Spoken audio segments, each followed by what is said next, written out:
Yeah, akhirnya kita dapat balik ke kampung. Salam sejahtera dan selamat kembali ke video aku. Okey, video ni aku buat berdasarkan maklum balas yang aku terima daripada video Unify Lite ataupun dikenali sebagai Streaming sebelum ni. Tapi sebelum tu aku nak terima kasih pada hampa semua yang banyak bagi maklum balas balik dalam video tersebut.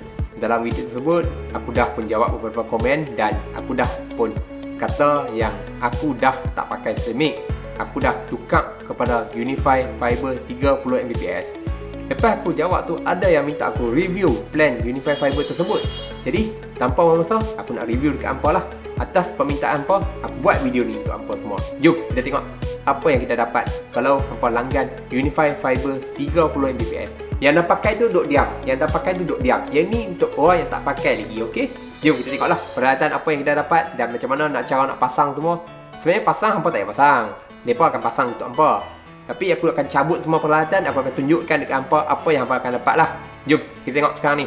Yang pertama sekali, kabel fiber optik akan ditarik masuk ke rumah hampa lah daripada luar tu. Tapi daripada luar tu aku tak dapat tunjuk sebab dia dah melibatkan kawasan rumah orang lain. Inilah kabel yang aku katakan dulu tu. Ni nipis je kabel dia. Okay, kabel ni akan disambungkan ke kita punya ONU melalui connection ni. Nampak tak? Okey, sekejap lagi aku tunjuk cara nak pasang dia. Yang kedua, hampa akan dibekalkan dengan satu ONU, iaitu Optical Network Unit. Ini daripada Huawei. Mungkin hampa dapat tu dia berbeza-beza lah. Yang ketiga, hampa akan dibekalkan dengan Wi-Fi router. Ni daripada D-Link. Mungkin berbeza-beza jugalah apa yang berdapat. Yang keempat ni hampa akan dibekalkan dengan perkhidmatan telefon lah. Telefon ni tak pakai, tak apa, macam aku memang tak pakai lah. Telefon ni memang dah ada lama dah, masa zaman streaming lagi. Kelebihan fiber optik adalah dia hanya guna satu kabel saja, bawa kita punya internet dan kita punya talian telefon masuk ke kita punya rumah. Jadi benda ni kita akan sambung ke kita punya ONU sekarang ni lah. Cara nak sambung dia memang sangat simple saja. Hampa boleh tengok dekat bawah ni. Sini dia akan ada satu lubang untuk masukkan kita punya kabel fiber optik ni.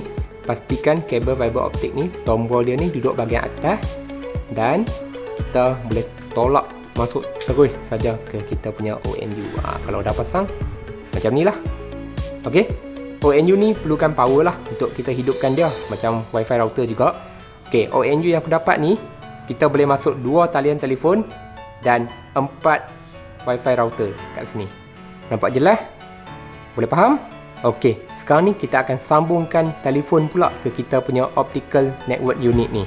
Alright, sambung kat bahagian sini lah. Kita cuma ambil kabel RJ11 daripada telefon tu, masukkan ke bahagian port RJ11 ni. Dah settle telefon.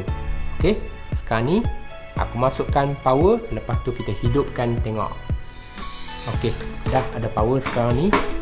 Aku tutup lampu kejap supaya hampa boleh nampak lampu pada ONU ni.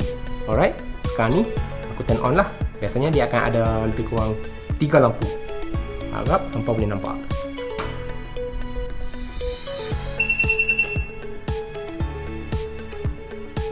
Power, phone dengan telefon satu.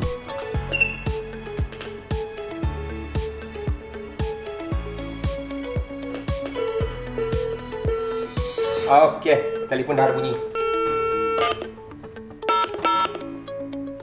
Selamat datang ke Unify. Welcome to Unify. Selamat datang, selamat pulang. Kemudian yang terakhir sekali, kita akan sambungkan kita punya Wi-Fi router ni kepada kita punya ONU lah. Tapi pastikan kabel LAN yang kita sambungkan daripada ONU tu masuk ke one port. Macam ni. Kalau salah pasang, memang tak ada internet connection lah. Alright, kita akan pasang kepada ONU terus.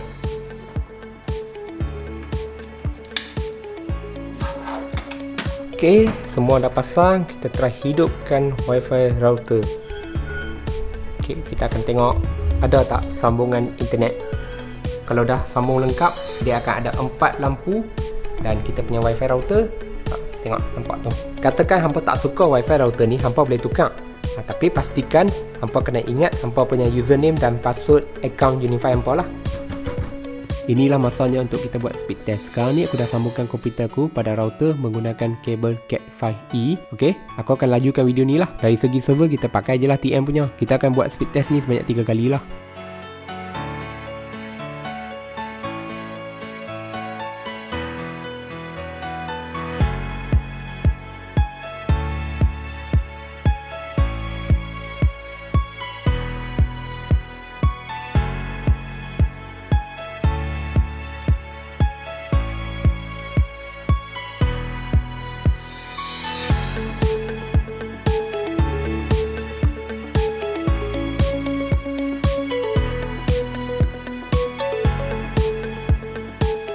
Alright, dah selesai. Inilah keputusan dia. Tengok dekat skrin sekarang, semua result yang aku test ni, kita dapat lebih daripada 30 Mbps ke atas lah untuk download. Manakala untuk upload pula kita dapat sekitar 11 Mbps lah. Lebih sikit lah apa yang kita apply tu. Dari segi ping pula, dia main sekitar 6 ke 5 millisecond macam tu lah. Jitter kosong, packet loss pun kosong. Inilah kelebihan internet yang menggunakan fiber optik. Dari segi ping dan juga latency, memang cun lah berbanding internet yang menggunakan 4G dan sebagainya lah. 5G kita tak tahu lagi macam mana kan. Dua soalan yang orang sering tanya dekat aku sejak aku langgan Unify Fiber 30 Mbps. Okey, soalan yang pertama, adakah internet fiber ni kerap bermasalah? Masalah tu masa mula-mula aku pakai tu, ya, dia selalu ada masalah internet putus. Orang yang tengok YouTube semua tu dia takkan perasan. Dia putus dia masa kita buat call melalui internet. Contohnya macam WhatsApp call ke, Google Meet ke, ataupun Skype ke, Messenger ke. Memang akan putus. Putus dia bukan sekali dua. Oi, banyak kali juga putus. Kadang-kadang sakit hati juga. Dia punya putus tu macam dia putus sasat lah. Dia macam mana cakap Dia macam tutup lampu, buka balik. Tutup lampu, buka balik. Contohnya kata kita tengah sembang baik punya, dia tutup lampu, buka balik. Dia putus dia macam tu. Itu kadang-kadang rasanya nembuk je kan. Geram juga. Tapi sekarang ni dah kurang lah. Dah kurang dah. Mungkin mereka dah repair ataupun mereka dah perbaiki lah mereka punya perkhidmatan tu kan. Soalan yang kedua, adakah internet fiber ni akan jadi perlahan kalau kita pakai ramai? Kau nak dah. Okay, hai abang, nanti aku balik lah. Aku tengahkan video ni. Okay, sambung. Tadi orang tanya apa? Okay, soalan yang kedua, adakah internet fiber ni akan jadi perlahan kalau kita pakai ramai? Jawapannya, kalau pakai ramai memang akan slow lah. Confirm akan slow. Dia senang je. Bayangkan macam bekalan ayak kat rumah hampa tu cukup lah. Kalau hampa buka sikit saja pipe kat rumah hampa tu, tengok ayak tu masih laju.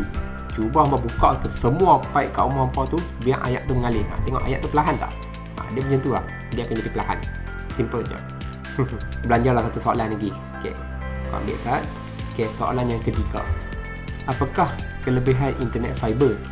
Kelebihan internet fiber ni adalah dari segi dia punya latency. Sebab internet fiber ni transfer data menggunakan cahaya. Hampa bayangkan lah cahaya laju mana. Macam tu je lah. Latency tu sangat-sangat kurang lah.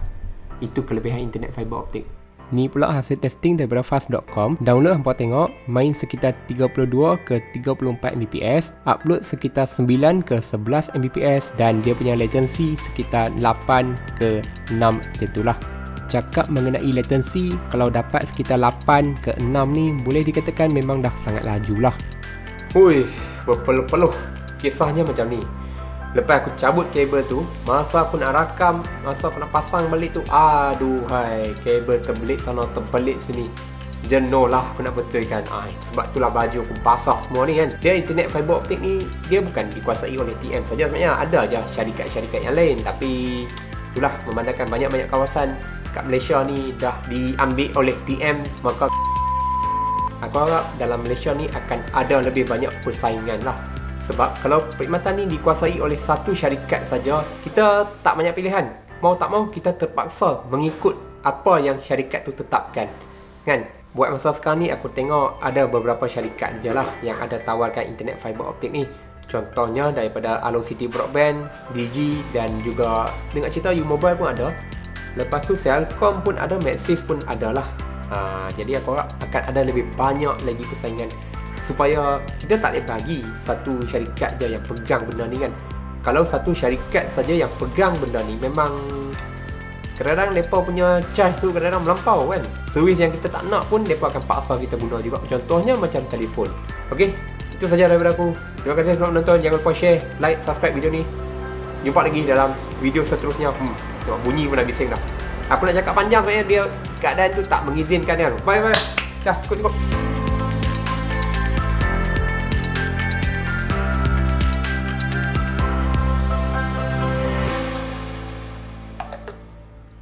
Bateri low. Abaikan.